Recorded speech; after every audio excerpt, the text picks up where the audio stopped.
You want your kid to go pro, but every time you try, there seems to be a wall in the way. FIFA Article 19. Money, fake academies, broken pathways. I get it. I've been there.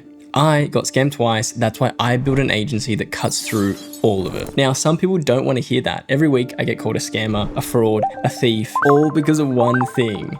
FIFA Article 19. Apparently, because of this rule, Aussie kids can't sign overseas. And every time I read these comments, I laugh because 99% of people that bring this up haven't even read it. So in this video, I'm going to read it out to you, break it down, and dismantle the excuse, and show you the biggest point everyone misses, and the one technicality that means Aussies under 18 can sign overseas legally. If that's something that you want for your kid, a real pathway overseas, book a call with my team down below. We'll try and help you. All right, if you're watching this because you left a mean comment on one of my ads and the team sent you this link, relax.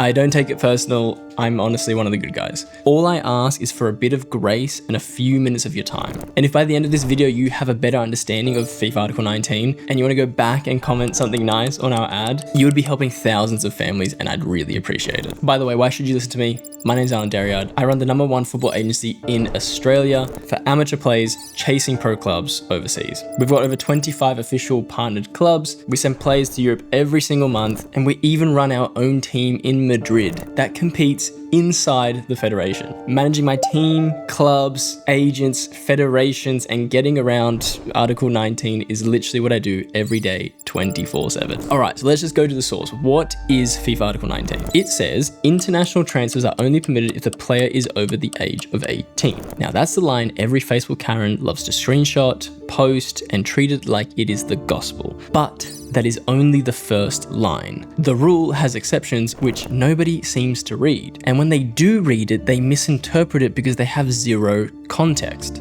Kind of like the Bible, if you read it at face value, you will misinterpret it because you've got no context. Better to go get context from a pastor who's dedicated their life to reading something like the Bible to give you that context. That's where I come in. Football Pastor Alan at your service. So let me explain why this rule even exists. Because it wasn't written with your Aussie kid in mind. It was actually written to stop exploitation. Basically just dodgy guys with no regulation were flying kids out of Africa, Morocco, South America, to places like Spain, paying for their flights, sending them to trials, and if they were unsuccessful, just dropping them. They'd leave them stranded, no money, no return ticket back, 14, 15-year-olds abandoned in foreign countries, right? That's why FIFA stepped in and created Article 19, to protect those kids from being trafficked. It was not created to stop overprivileged Aussie kids who are flying business class with mum and dad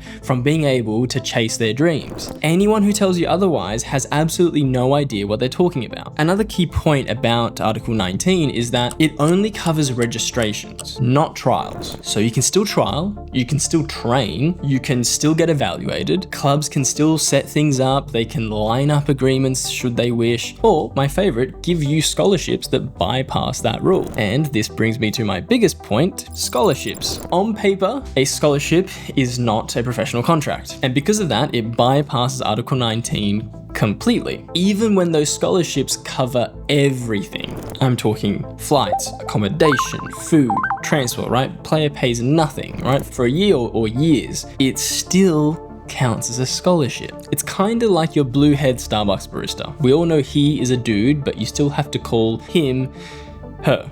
Same thing here. We all technically know it's a contract, but we still just have to call it a scholarship. And because of that, it's 100% legal. Till I guess FIFA wants to stick their nose in and make a few more edits to their clause, right? I don't make the rules, fight me. I'll also add another way around this. Aussies, when eligible, can simply just get a student visa and be eligible to register and compete in Europe. Now, yes, every federation is slightly different, right? You don't have the same set of rules in Madrid as you do in Barcelona. That's why you work with someone like us who knows which federations are open and how to tap into them. But it's actually very, very easily once you're well connected. We've registered players that are competing even while trialing in short stays. I'm talking about people that are no longer than 3 months in a country, registered, playing, medical tests, everything going through. We literally own a portion of our own club in Madrid and filter players through there as a trampoline club to then flick off to other clubs. And our own team is competing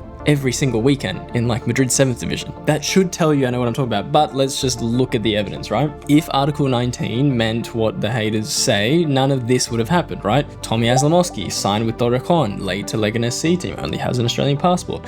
Luke van Barneveld evaluated with Celta at 16, called back a year later, signed a full scholarship with Celta, only has an Australian passport. Fabio Macedo offered a 1-year scholarship with Celta straight from one of our events.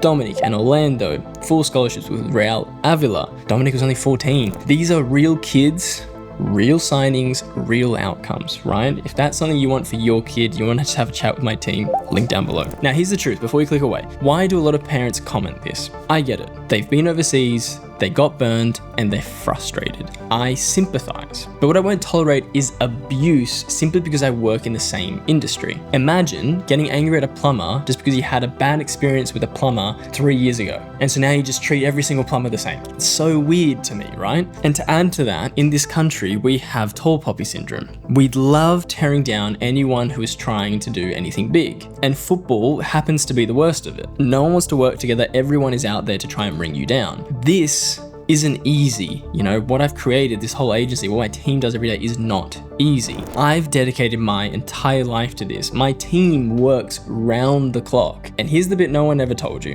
When you're good enough, clubs always make it work. Football is a business just like any other industry. Everyone just wants to make money. If they see money in you or your kid or your daughter, guess what? Article 19 magically disappears.